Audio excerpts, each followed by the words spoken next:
Good afternoon and welcome everybody. My name is Ryan Shields. I'm one of the directors here at VCOSS, the Victorian Council of Social Service. I'd like to welcome you in the first instance to today's webinar, Understanding the 2023 Victorian Budget. As we do with all events, I'd like to acknowledge that wherever we are today, wherever you're joining today's Zoom webinar, we're meeting on sovereign unceded Aboriginal land. I myself am on the lands of the Wurundjeri people of the Kulin Nation here in central Melbourne. But again, wherever you are, we all share that. We've got a packed agenda today in a very good way. We've got lots to get through, but we have allocated, we think, ample time to do so. So I'm very excited about that. I will note in passing, VCOSS is a proud and vocal supporter of the referendum for Indigenous voice to federal parliament. You can see there on the screen, yes23.com.au is the central Yes campaign website. So I'd encourage you to go there and read all you can. You can also access resources and the like to support the campaign and amplify the voices of others. So I'd encourage you all to do that. Like I say, we do have a packed agenda today. We're now 20 days or 19 sleeps away from the Victorian budget. Exciting, terrifying, I think exciting. It's always a very busy and very frantic time of year for a number of reasons, which of course we're going to step through in detail. I'll just give you a brief sort of overview of the structure of today's session, and then I'll throw formally to David, who you can see on your screen there, who's going to be giving our feature presentation today. That will run for about half an hour or thereabouts. At which time I'll come back and we'll throw some questions, or you will hopefully throw some questions to David, following up on his presentation and the insights he was able to share.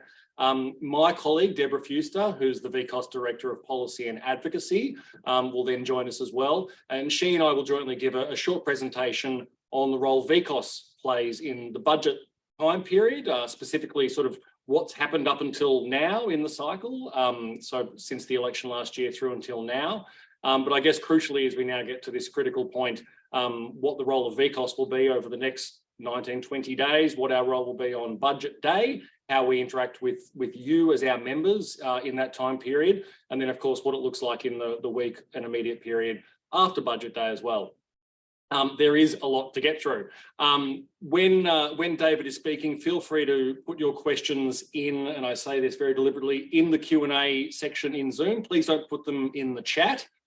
Put them in the Q&A section. If you need help to do so, you can put that in the chat and one of our team will come and give you some guidance. But yes, if you can put your questions as we go along in the Q&A area, that will help us immensely. And we'll get to them at the end of David's feature presentation. So David, Professor David Hayward, I should say, to use his full title, is an RMIT economics professor. He is a friend of VCOSS, a former VCOSS board member, a long and extensive history in both economics and social policy. We're very lucky that he comes every year and delivers this presentation and takes questions for us. And he does lots of things throughout the year and behind the scenes that not many people will know, but he's a very strong supporter of the Victorian social sector. So we thank him. And with that introduction, I'll welcome David and he can start us through his formal presentation. Thank you very much, Ryan. I'm delighted to be here in the studio, the VCOSS studio, with this wonderful lecterns.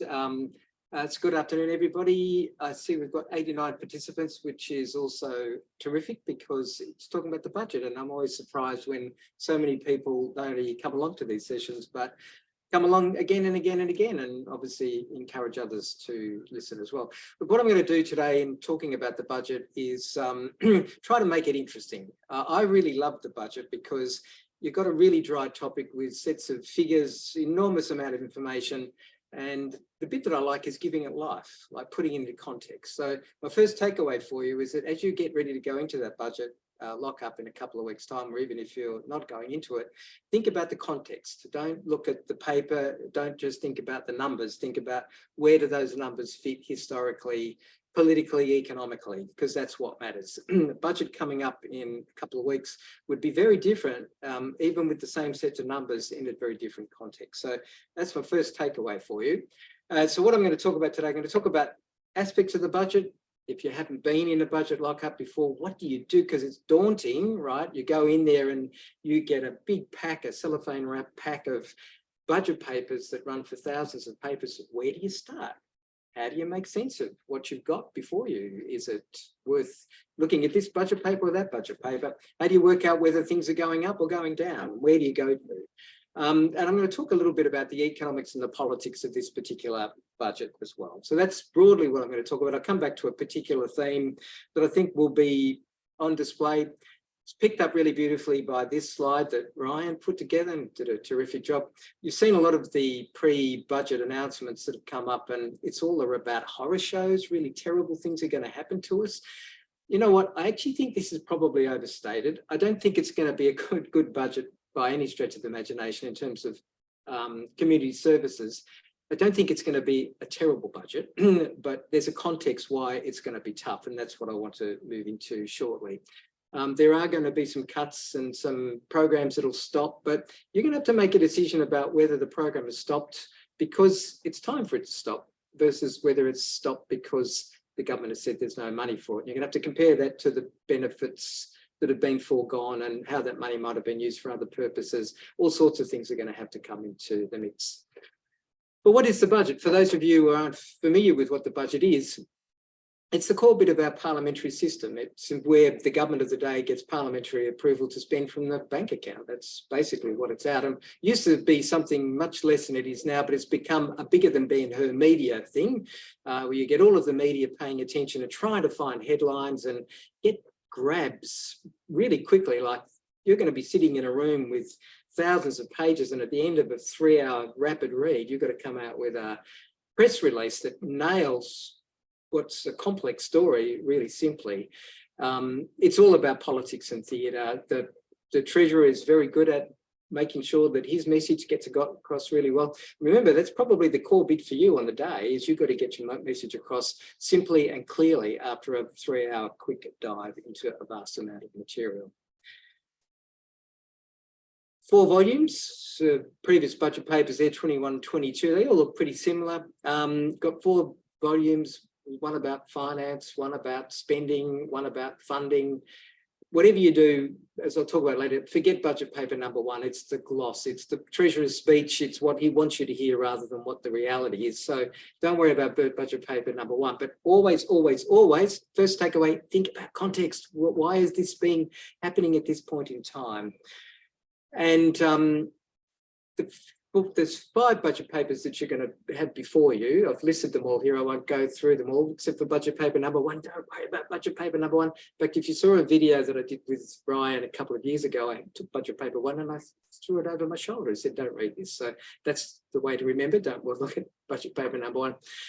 I'll talk a little bit more about them moving further down the slides, but the one that I go to first is strategy and outlook. The other one that's going to matter to you is service delivery, because it's about services being delivered and measures of outputs, and statement of finances, which talks about how everything is being funded. They're probably the 3 key ones. For those of you who are really interested, the state capital program paper is pretty good too, because it tells you whether new schools or hospitals or whatever are being built, and what the forward plan is around what is a really big spend these days. It didn't used to be so big, but it is now.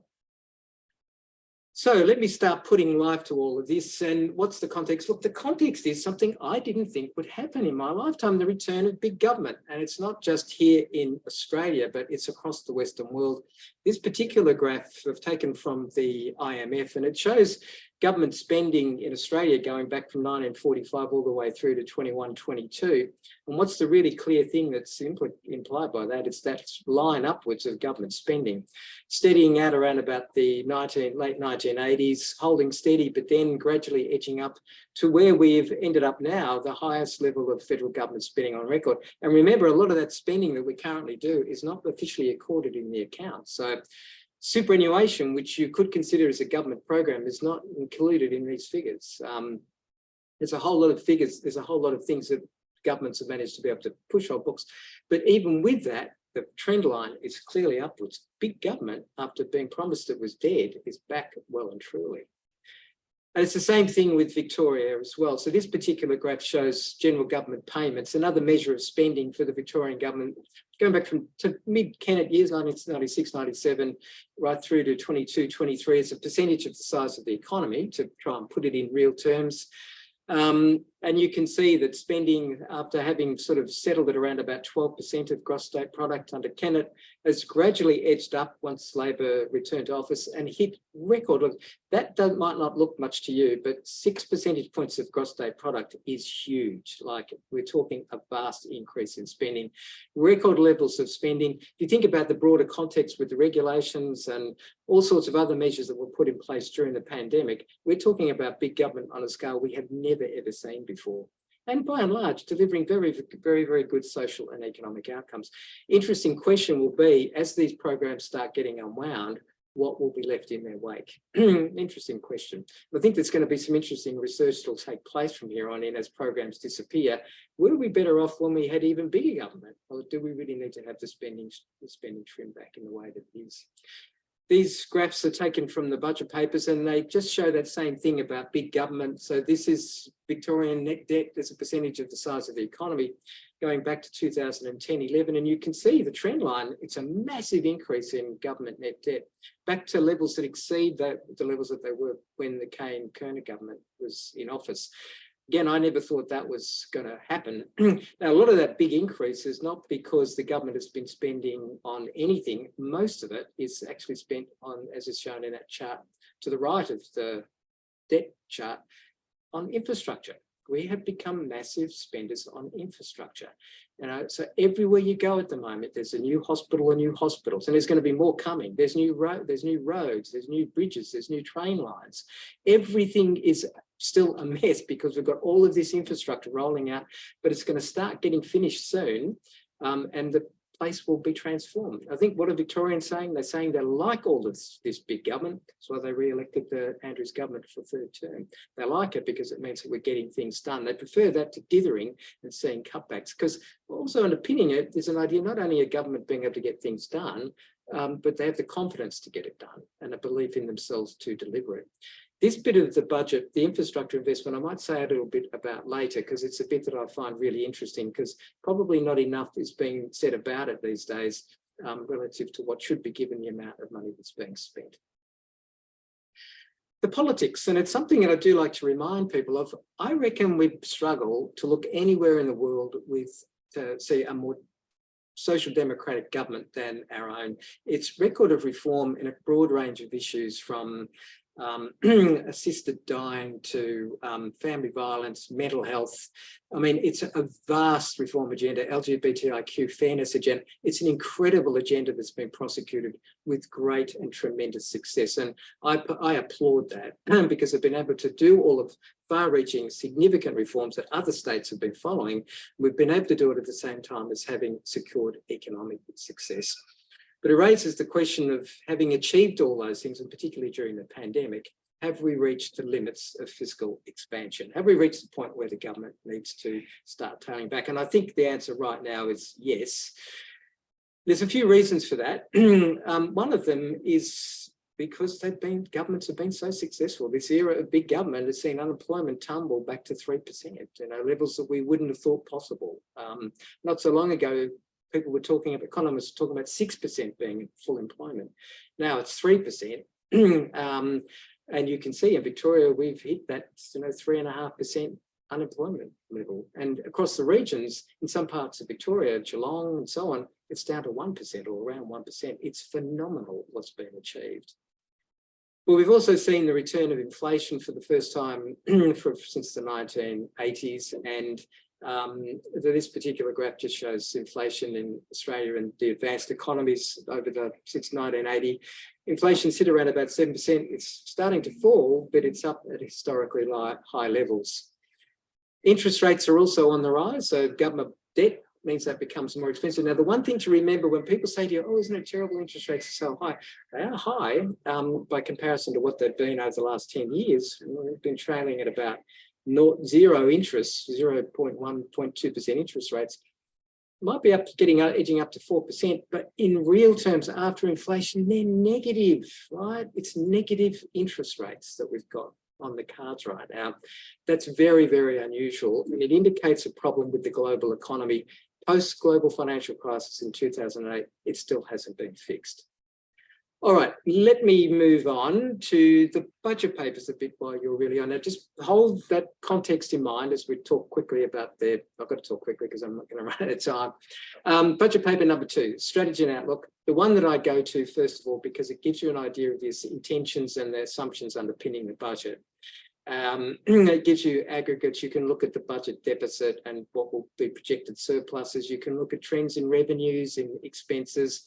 There's even a chapter on the economic outlook, so you can see what the government is thinking around inflation, unemployment, economic growth, participation rates. Everything is in there, and also a convenient summary of the budget measures. So when you go there, if you go to the first about 15 pages, there's usually a table that says, here are the new initiatives that have been outlined in this budget. But it gives you a theme to tie the whole thing to. So remember, strategy and outlook, that's what its name implies.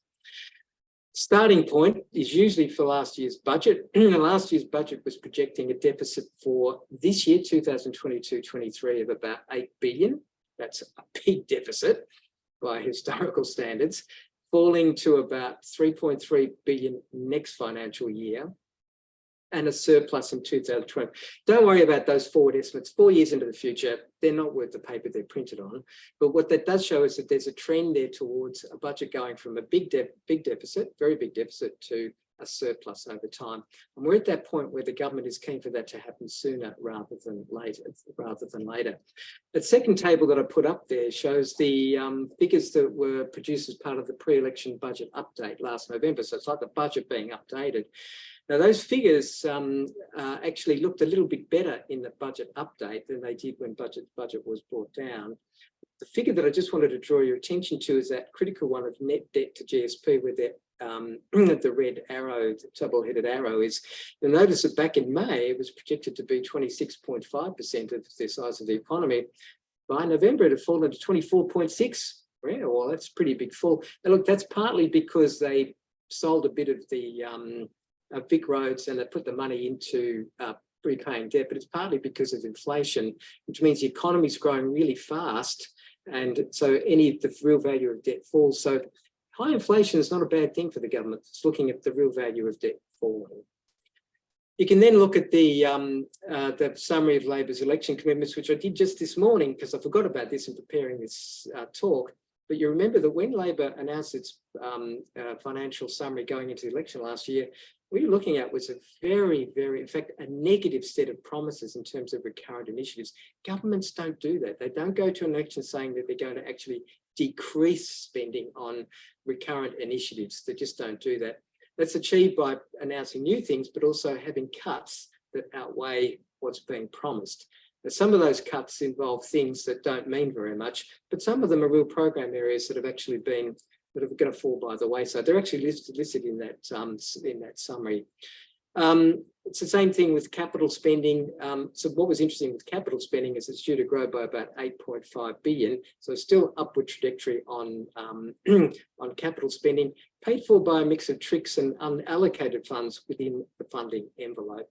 But what you can see here, the gross recurrent initiatives, that means you can look forward to a pretty miserable budget, because that is the key marker for what the government is intending to do. The budget is how it funds its election commitments. That's telling you expect it to be tough. So this is, my favourite slide. I've actually never held a crystal ball, and I don't know how Ryan managed to make this slide, but he did. It just does look like I'm holding it, but it really wasn't me.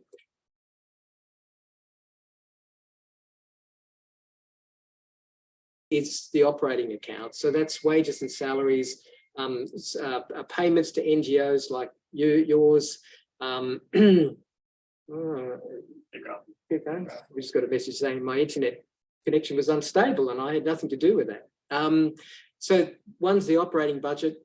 We don't want to see cuts there. That's core stuff, right? The other side of it is infrastructure. Now, this is where I think the government is signaling it will do it won't do cuts as much as it will just do a smart thing. It'll slow things down. And rather than build the road over 5 years, over 2 years, build it over 5. Right? Just renegotiate, just slow it down. If you slow it down, you spend less in a year. Might be the same over in total, but it slows it down and it gives you space. That's what we would be hoping that the savings would be focused on. So for you, what are you going to do when you get into the budget and you're trying to work out whether spending is increasing or decreasing? When you get to the budget papers and you look at the budget paper number 3 and have a look at the initiatives, you want to look at new initiatives, but you want to look at efficiencies. Is anything being taken away? Right? What's being taken away to pay? Is it, don't look in total, because what the government want to do, oh, look, we're spending 100 million over 40. Don't do that. Look at year on year, right? Year on year, and after inflation and after population growth. It's really important that you adjust for that, because otherwise you can get tricked. Remember, if inflation's 7%, right, and your program increases by 3, that's a bad outcome, particularly now we're going into a period of high population growth. Budget paper number 3, go to that, service delivery. You can get a lot of detail on new programs, new initiatives. Budget paper 4, very helpful for the state capital program. And state budget paper number 5 on finances. Do have a look at that. Some of you will be particularly interested. Look, when the government introduces programs or has to pay for programs, it's got to pay for it, right? What's really bad is if you've got people who are in need getting things, but they're paying for it through the taxes. You really want it to be a different set of people. So have a look. Don't forget to ask who's paying for the bill, and do have a look at what's happening at that particularly evil revenue line called gambling taxes, and particularly electronic gaming machines. What about revenues for the next year? Look, it's probably, things are probably going to start recovering next year, I think, across all of those areas that I've listed. I think they're going to be okay. I think what the government's wanting to do is to slow the rate of spending growth while revenues pick up, making the surplus bigger over time, or the surplus to arrive more quickly than it did. Some tricks to watch for: self-publicity. Always be aware if somebody says it's the biggest ever. It probably isn't the biggest ever, so just be careful about that. Some are over the rainbow. They go, we're going to spend X on your program, and you have a look at the figures, and you know what? It happens in 4 years' time. In 4 years, it might never come. So be careful about some are over the rainbow. Be careful about sandbagging, which is the other way. You make things look worse in order to justify, in order to lower expectations.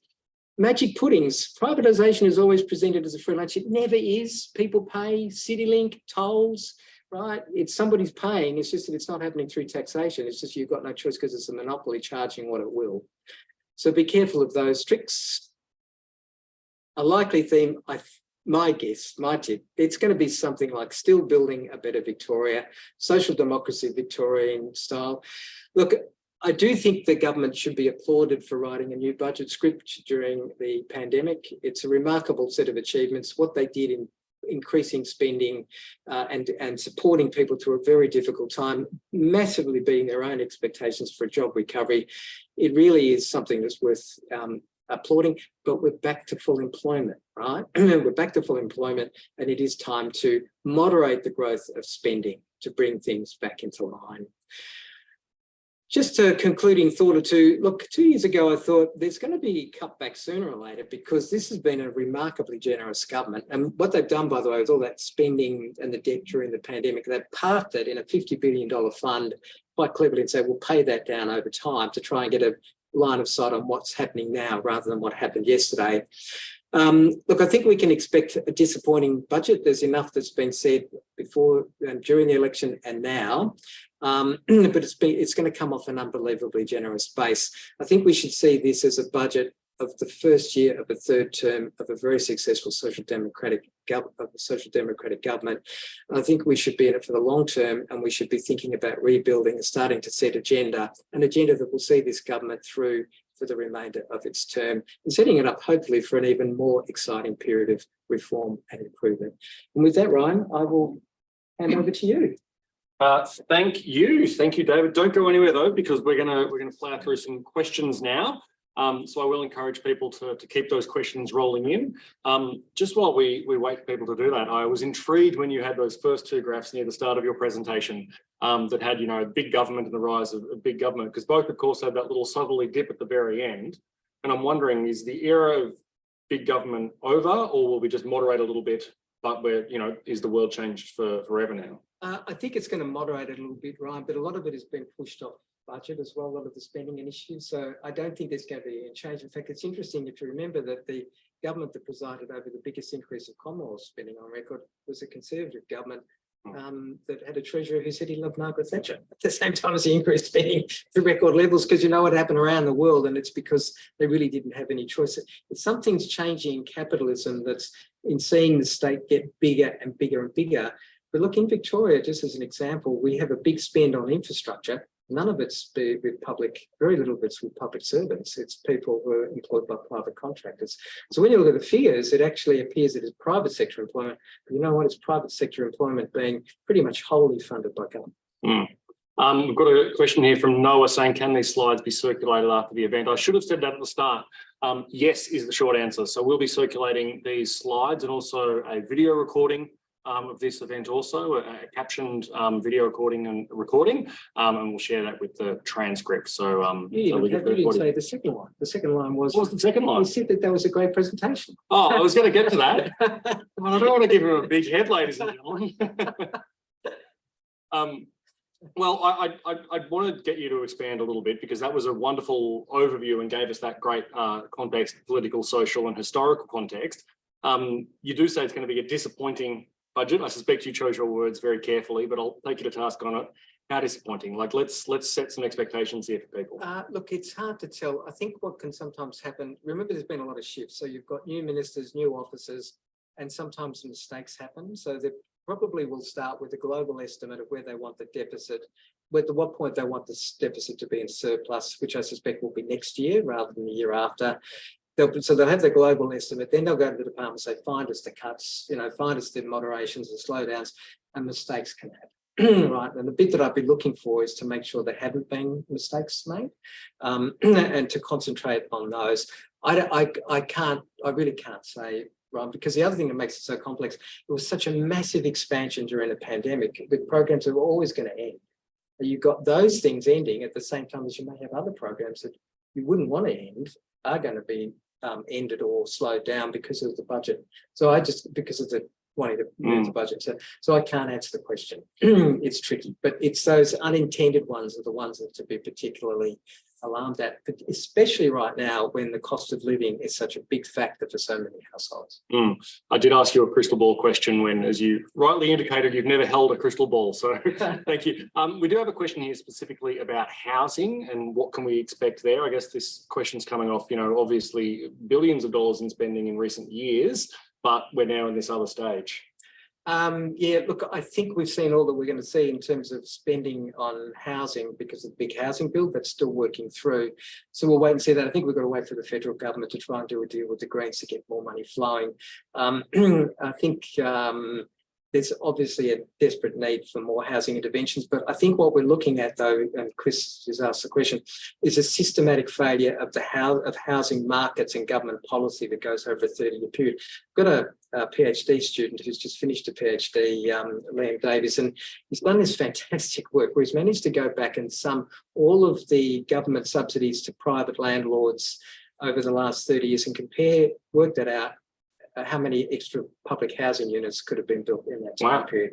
And it's something like 1 million, right? And because the problem is that what we've done, we've tipped social policy on its head. So it's not about delivering services to people, it's about how you can make money out of delivering services to people on the pretext, or will we get private investment in? You want to see where that's really gotten out of whack, it's the NDIS, right? That's just a clear example. You've got private equity funds moving into the NDIS because they can make money out of it. But with housing, a really big policy reform is necessary right now to try and fix them this way. Thank you. All right, then we've got an anonymous question about the low unemployment rate and asking, is it a bit misleading because so many people are underemployed or opting out due to things like mental health? Is that a factor? Look, no, it doesn't matter how you look at the employment figures. It's all very, very, it's always, you always have to acknowledge this. There are people that are missing out. There are people who are underemployed. But no, on every measure, labour force participation, underemployment and employment, everything has just looked tremendously good for the last 2 or 3 years. I think part of the answer is that it's because we've had zero migration. Now, migration is coming back. I suspect you're going to see unemployment start lifting up again. But for now, no, across all of the indicators, it's unambiguously good news. And you've almost rolled into the next question we have, which is talking about population growth and asking if you can expand on its impacts about demand for services and infrastructure. Yeah, look, that's why it's so important when you look at your spending on your programs that you take account of what's the projected rate of population growth, because if the money is shrinking in relative to inflation and population growth, you're going backwards at a rapid clip. We don't know yet, but they're talking about across the country something like 450,000 additional migrants over 2 years. We'll get up around about 20% of it or some staggering percentage. It's going to be big. A lot of it, I think about half of it's estimated to be students, but the impacts on housing markets are going to be profound. I think the federal government's talking about the need to get the states to coordinate with them to try and make sure that all works in one clear direction. It's a work in action, but they're turbocharging migration. Are all the settings in place to make sure it lands properly? No, they're not.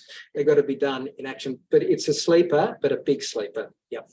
And I will say just briefly before we go to the next question, Deb and I will speak a little bit after we get through these economic questions about the role VCOSS is going to be playing on Budget Day and Budget Week. But I will just say briefly, when David talks about, you need to take account for population growth and take account for inflation and other things, there's a bit of a simple formula you can sort of get together to work out what that is for any given input. So we'll crunch a few of those numbers on the day and share that as a bit of a formula, which you can hopefully take away and say, all right, well, if we're being funded X, that's what that actually means in real world conditions. Question again, another anonymous questioner. People not putting their names to these ones, but that's all right. Do they ever hold money back in case there's a particular, in case there is particular, I can't speak today, fierce advocacy? They do, right? There's always contingency money that's set aside. So there's quite a lot of money set aside. Now, they're going to guard that, obviously. But yes, I think in cases where and I think last year there was a case, very good case made around homelessness spending, and it resulted in a reversal of government decisions. So yes, that can happen, but it's really important that the point's made clearly, concisely, and it's evidence-based. So I think the answer to the question is yes. And I think that might speak a little bit to the point you made in your concluding remarks about playing the long game and looking to the long term, and this being the first budget of a re-elected and a 4-year re-elected government at least. Yep. That there is lots of time left on the clock here. Yep. What's really important, remember I've talked a lot today about the economics and politics behind the budget. It's important to be thinking about the structural context for your program. So what you really want is to firm up the base by which that program's delivered in the context of a compelling story that appeals to Treasury. That's really what we're looking for. And I think we've begun that process. Last year's budget paper and the budget paper before that talked about in seeing this in terms of investment, delivering savings or improve, benefits down the track. We've got to keep going on that, Ryan, and reimagine things in that way and in an integrated fashion that makes the case compelling. It's where we're at is this next level, moving beyond the rather facile argument about outputs, inputs, and outcomes. It's kind of the next level. Questioner asks, are there any specific cost of living assistance measures that you think the state government can and should be providing? It's tough. It's what we're faced at the moment with the Reserve Bank that operates largely in an undemocratic fashion, deciding one big chunk of economic policy, pushing up interest rates because the economy is too hot, basically because governments have been spending a lot. Governments need to start winding back their spending or increasing taxes. Increasing taxes are just as legitimate way of narrowing the deficit. Is it a good thing for governments to be compensating people? Well, not for everybody, obviously, because then there's no point increasing interest rates. But for certain cohorts, yes, there is. It's a question of who and what's the best way of doing it. One of the things that I have been most interested in the UK, for example, is the taxes that have been imposed on energy companies that have then funded subsidies for households to keep their energy bills low. Unfortunately, we haven't seen that in Australia. That's not something a state government do, but it's something that a federal government could do. If you look at the profitability of the energy companies right now, they're extraordinary, and that's the kind of measure that would be very helpful. I don't know that there's a lot that a state government can do, and particularly in a context where they privatise so many of the essential services. It's a debate we are, as you indicate, seeing playing out at the federal level at the moment, with some economists I see saying, well, if we put more money in people's pockets, they'll spend and that'll make inflation worse. And others rightly saying, well, actually, people at the lower end, the most vulnerable people, will actually just pay their bills and eat food and turn on the heater. Yeah. And that's not going to drive inflation. Yep. Yeah. Yep. We'll move on to the next question. Well, it's an easy one. Can David please share the PhD studies? Is that public yet? Maybe that's... No, he hasn't quite. He's got his reviewers back, but it's not quite finalised, so I can't reveal that. I'm sure you'll hear more about it in the future because I think this research will become quite well known. Well, dare I say it, when the time comes, and if we're able, VCOSS will share that because it does sound like a very interesting study indeed. Another question here, in response to the after effects of the COVID pandemic, is there any expected spending trend linked to mental health supports, particularly the questioner asks for young people? Yeah, there will be, but the great thing, what Victoria did, again, cannot be underestimated. They introduced that mental health levy. No government in Australia has actually gone out and introduced a new tax hypothecated in this way. We haven't seen it for a very, very long time, and it should be applauded. So you can see that money being put to the causes that it's meant to. So we'll laid out in the Royal Commission, but we've got a funding stream to help us. So as you can see, you can expect to see spending increase. The tricky bit in this, it's not so much the money, it's the people to do the service delivery, because there's not enough of them, and it's going to take a while to get the level of support to the degree that it's needed to be to make sure it delivers the goods. And I'll put you on the spot a little bit with that mental health levy, just as an economist. The usual voices, as you can imagine, kicked and squealed at the time and said it's going to be the worst thing ever. The sky's going to fall in. It hasn't. Do we know how much revenue it actually has generated? Ryan, I have to take that on note to see it, but it's an interesting one because employers, some did try and kick back on it, but I think what they thought of was that if it's effective, they'll save money. Because they'll have fewer people off on sick leave. Sure. There'll be more productive workers. So it was kind of like a really sensible thing to do. Treasuries, by the way, hate hypothecated levies. We, on the other hand, love them. Fantastic. Denise from Star Victoria says, would I be reading the tea leaves correctly that funding for the VBAP program will be stripped back to core with no additions that we've had for the last few years to deal with demand for sport? That's a very specific question, so I don't know if you can speak to it. I can't speak to that one, I'm afraid. Denise. I haven't seen anything mentioned about it, but it's just too specific. We might have to take that one on notice and maybe return to it later or in a different forum. But thank you for the question. Another question here, what impacts might the federal budget have on the Victorian budget? Good question. Yeah, it is, because remember, it's about half of Victoria's revenues come from the Commonwealth Government. GST, I think, is going to be not so good because of falling consumer spending. It's going to impact things negatively for the next 12 months. That's the intent. They want consumers to spend less. If they spend less, there's just less GST revenue. I think that the federal government, on the other hand, will be a bit more generous with capital grants because the previous government, quite frankly, was atrocious in the way it treated Victoria. It'll be a mixed bag. There'll be some new health spending initiatives, but I don't expect the federal budget to be one of incredible generosity on that. And if it is, I can't imagine they're going to give it to the states. Yes. We have seen a bit of scuttlebutt lately about a special deal for Victoria in the federal budget. I think Jim Chalmers sort of whacked that down pretty significantly. Are we holding out any hope there? No, I think we're looking at the Premier, when he was asked about it, he was asked an innocuous question about the budget, and he said something like, I hope that they fix what they've done in the previous year, give Victoria a better share, which they then took it as him as demanding the Commonwealth Government give Victoria more. And the Special Commissioner said, we're not doing that. And he said, well, I didn't say I thought he was going to do it. Somebody asked me, just answered the question. I was just answering the question. I don't know that the federal government is all that keen, but I think that what you can expect is that there's going to be a much more sensible distribution of grants for infrastructure. And they've already signalled that Victoria will be the bigger beneficiary. Yeah. And I will say, just on a side note, VCOSS members and others will probably know that we're very strong believers and advocates in a wellbeing economy. We have been seeing some moves and positive noises at the federal level on that. So I know we're going to be looking very closely at the federal budget to see how much of that comes to fruition and, where that might be leading us. So that's going to be a very interesting space to watch as well. A good question here, I think a really good one. Do you have a sense of whether the government's gender equity lens will suffer from the budget contractions? I don't think so. I think there were some pretty key voices in the cabinet, but I don't think so. I think that that's a very strong theme that will run through their considerations. And I don't think this is going to be a budget we're going to come out and go, oh, women have been treated really badly or whatever it is. I don't think so. I think that's now an embedded principle within the government, I think. Fantastic. All right then. Well, if you have any other questions, fire them in now. Otherwise, I will thank David. Now, David's not leaving for good. We'll let you catch your breath and have a break and have a drink. And then we're going to have more questions at the end. I will say before you go, I'm going to fly the flag briefly for budget paper number 1, because as someone with a background in communications, it's the only budget document written by speechwriters, which I enjoy. So if you want to get your Sam Seaborns on and have a read, I think it's good, but definitely don't prioritise it. I said when Ryan videoed me a couple of years ago, throwing that over my shoulder, he went over and picked it up. So yeah, well, I actually put it here hoping you'd throw it again, but you didn't. Well, thank you, David. And I'll welcome Deb up to our little makeshift stage here. So what we thought we could do now, welcome, Deb. Thank you. Is step through a little bit of what VCOSS's role is around the budget. So we'll just sort of step through this basically chronologically, what we've done so far to bring us up to here, what the day or the week up until budget day will look like, and then those couple of days after that.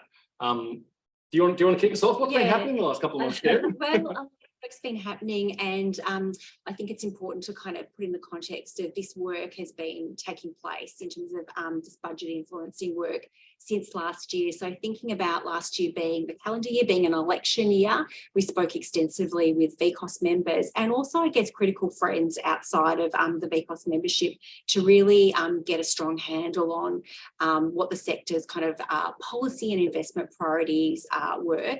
That took the form of an election platform that you would have all seen and be really familiar with, that we then did a lot of advocacy around in that election cycle. That really set us up well then for the influencing work around this next budget, the first budget of the new 3-year term, or sorry, the third term for the Andrews government. So we quickly repurposed, I guess, those insights from our election work, refreshed them a bit and put them into a state budget submission after the election. We sent this off to the Premier, the Treasurer and new Cabinet Ministers before Christmas. It's worth noting there, then correct me if I'm wrong, but in a regular year, the budget work is already taking place, well and truly in that sort of November, December period where, if we think back to that time last year, that was the election. They were still, winning and losing the election. So the time period for the budget preparation and the budget advocacy that we do has been so truncated this year. So we've had to be really quick and flexible to tie in with the cycles that government is adopting for this budget. That's exactly right. And I think we set ourselves a pretty ambitious task of wanting to get this state budget submission in before Christmas, because we knew that ministers, key bureaucrats were going to be working on this over the summer. So we wanted this to genuinely be kind of an optimal influencing piece. In terms of just thinking about how we affect influence, we know that any kind of budget in a new term of government, the window for influence is going to be really tight, because that first budget is really going to be around showing tangible kind of delivery of those election commitments. We know that as a sector, there were things that we really worked hard to try and get up in the context of the election campaign, but very much kind of an election campaign dominated by, capital infrastructure commitments, particularly around like new hospitals, for example.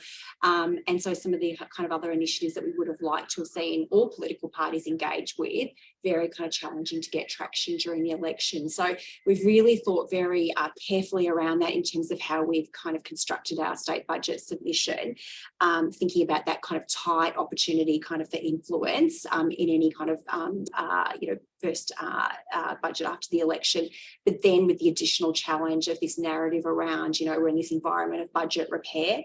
So really our recommendations have kind of fit thematically into two broad streams. So really looking at the sector's priorities and looking at how we, match them to those election commitments. So how they can directly, our ideas can directly assist with the smooth and timely delivery of election promises, measures that align with the government's existing reform agenda. So David talked about any number of reforms in mental health, family violence, LGBTIQ equality, etc. So really, again, hooking onto those levers there, and then also just saying there are also areas that government hasn't necessarily identified during the election, or they're not necessarily linked directly to ongoing reform goals, but from our perspective, they really require some urgent attention in this budget cycle. So things like that ongoing response to the 2022 floods that occurred across northern Victoria, communities still seeing the impact and feeling the impact of that, and also about preparing for the Commonwealth Games as well. Yeah. So that's some of the kind of preparatory work that we've done. And what we've also, I guess, been doing, as many of you know, as well, is that we've been, since last year, throughout this kind of calendar year, been intensively engaging in that private advocacy with government. So we continue to have meetings, it feels like sometimes almost on a daily basis, that kind of last charge effort to try and, seek to influence decisions that are being made as well. We're really acutely aware of concerns from members about lapsing programs where the need hasn't lapsed, the demand hasn't lapsed from community. So really kind of pushing as hard as we can, around in areas such as like housing first programs. There's lapsing programs in community health as well. We know that our members are very concerned about the Future of Jobs Victoria initiatives as well. So we're absolutely pushing hard on all of those. And I think it's fair to say sometimes, we say VCOSS is in the business of persuasion, and that's do this. Why don't you do this? But in the climate that David's described and the context Deb's just given as well, often in recent times we've been called into dissuading things as well and saying maybe don't do that, maybe don't do that one. So there's a little bit of both. It's been a real delicate balance this year. And I might just add, Ryan, in terms of lapsing programs, it would be really fantastic. We're proactively reaching out to members. We're working with our colleagues at some of the specialist peak bodies as well to really go into budget lockup and budget week as well informed as possible about those lapsing programs where there still is a need for that sustained investment. So we kind of know what to look out for and get a sense of what might be missing, hopefully not, but what might be missing when we go into lockup when we're looking at those budget papers. Which is a perfect segue to our next question of what are we actually going to be doing on budget day? So I might kick off and then you can chime in, Deb. So as David described, there is a budget lockup. There's actually numerous budget lockups. There's some for media, and then there's a series for stakeholders, which we would fit into and many on this webinar would. Unfortunately, through some practicalities and I think some strategy as well, it's a very small event. Not every organisation by any stretch is invited and numbers are extremely limited. So just as a starting point, I wouldn't want to give the impression that it's, just jump online and grab your ticket and you're away. It's an invite-only event and they're very sought-after places. VCOSS is in a very fortunate and privileged position where we do attend every year. So we will definitely be in the lockup this year. And I guess what that means is we play that initial role on the initial budget day when we get dumped with, the budget papers, of trying to have a broad and a high-level analysis on the day. In the first instance, to be able to provide a broad and high-level public response. So you can see, Emma there speaking to a couple of TV cameras, Emma King, our CEO and designated spokesperson on all things. One of the big and immediate tasks we have on budget day is getting our heads across it, trying to find out all the details, doing everything Deb's just described, what's been discontinued, what's maybe been announced, what's actually, just flat out been cut, if indeed there is anything in that bucket, and then working out what is our high level view on that. What we often do in the lockup, where practicable, is speak to government officials if they're available, but also members and other stakeholders, people we might know who are in the room who have that expertise, and try and, work together and put our heads together where possible, to flesh out that picture. of what's in the budget papers. I will just say one other thing that I'll throw to you, Deb, but you mentioned at the end there about trying to get a sense of lapsing programs and other programs which might be finishing. And that ties in with the point of one of the roles we play on budget day and budget week, and that is amplifying the views and the responses of members and of people across the sector.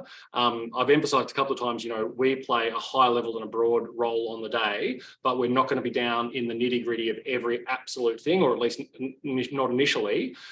So we would really love to know what you're saying and what you're finding and how you're responding on the day, because it'll do two things. It'll inform our understanding and therefore our response and our advocacy, but it will also give us as VCOSS an opportunity to amplify your voice and to push that out to a broader or a bigger audience. So the sort of dual roles, but either way, a key part of that is knowing what you're finding and how you're feeling about what's been revealed in the budget papers. That's right. And I think there's an important kind of clarifying role that we play in kind of knowing what questions to ask, having access to people to ask those questions as far as possible, getting answers like while we're in lockup or later that day or during budget week, but also recognising that in the budget there'll be kind of buckets of money that have like a high level description attached to it, and decisions won't necessarily have already been made in terms of then how that funding is kind of allocated, how it's implemented. It might be the subject of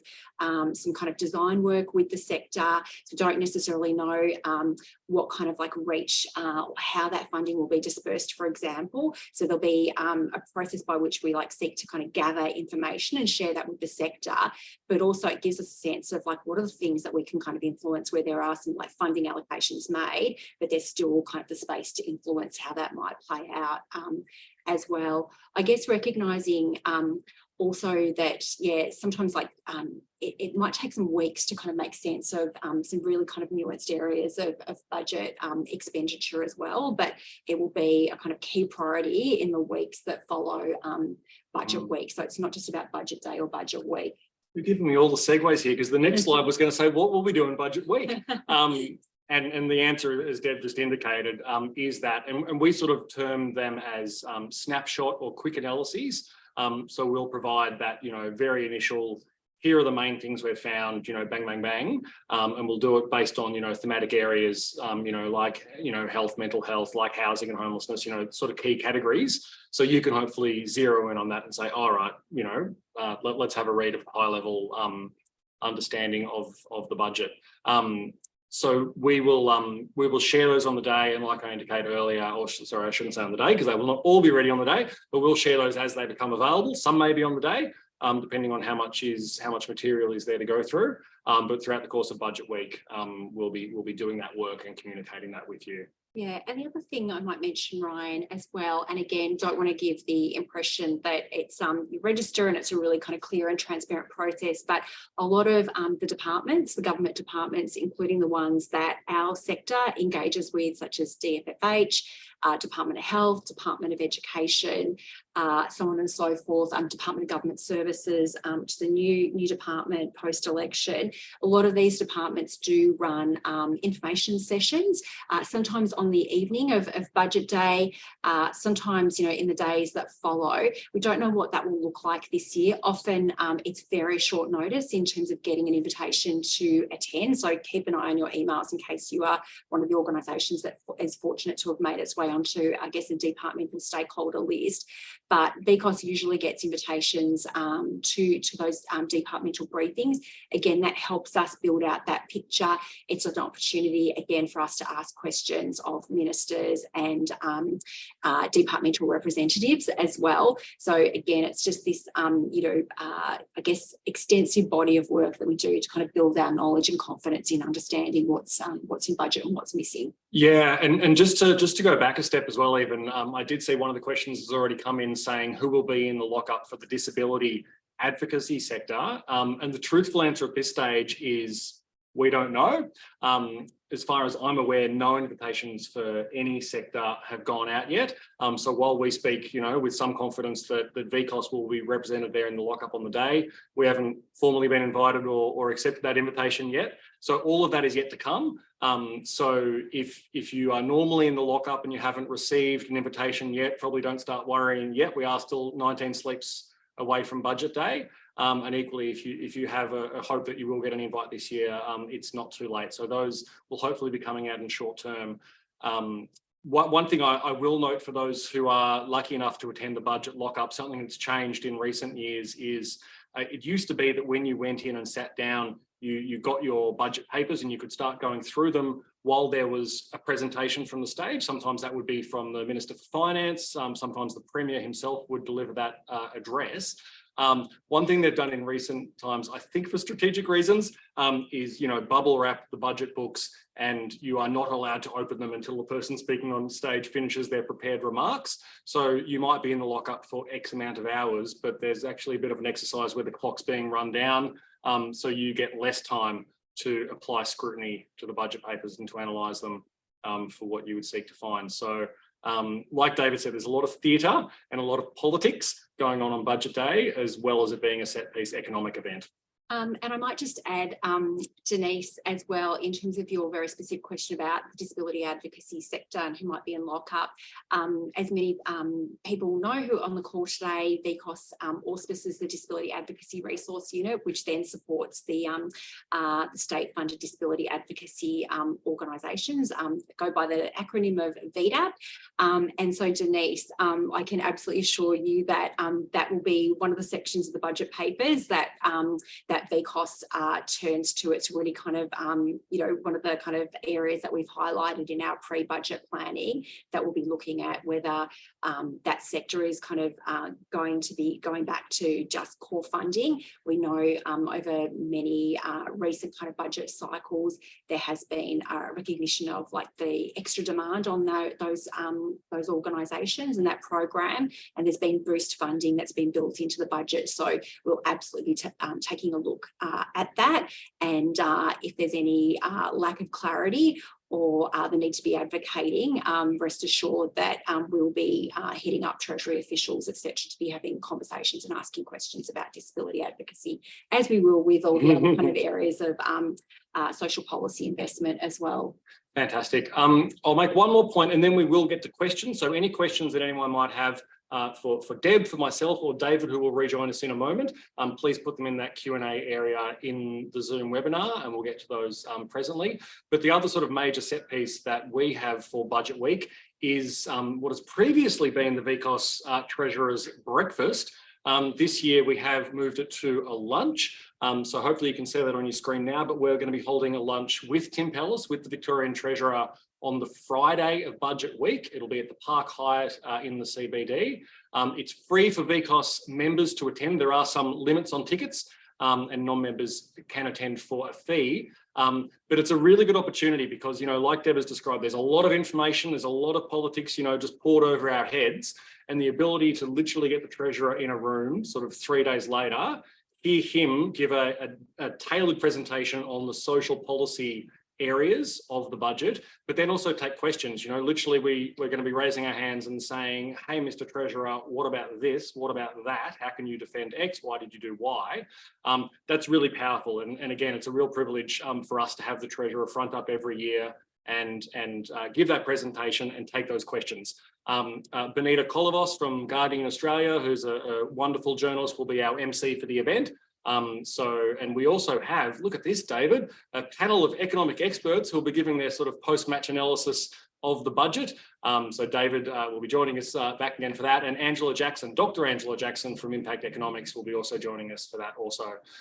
So we will share the details of how you can register for that. We just opened registrations today, so you might not have seen it anywhere else yet.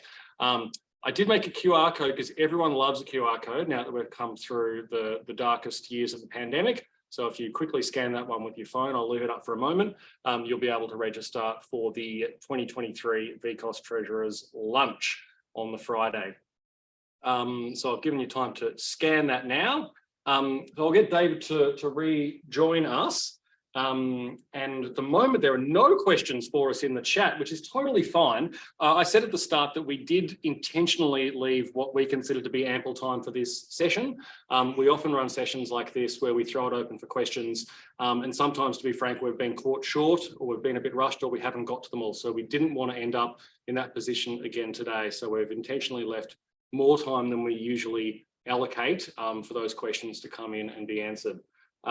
Having said that, I've just done a little ad lib for 30 seconds, hoping people would take the hint and put their questions in the Q&A, and it hasn't occurred. So that's fine. I'm also more than happy to wrap up early if there aren't any additional questions. I will say this, we said it at the top, but the slides that David used and that Deb and I used, we will share that with people who have registered for this event today.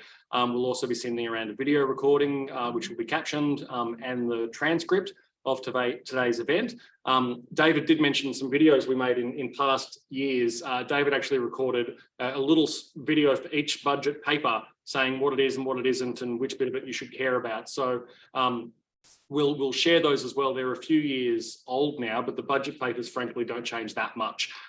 So they're still a good resource. We'll share that, and we'll also of course share the further details for how you can become involved in the Treasurer's Breakfast. I'll reiterate Deb's point before we say goodbye about letting us know the information you might have or intel you might have about lapsing programs and the like. The more we know, the better advocates we can be, both publicly, but also in that private closed door advocacy, which VCOSS does engage in.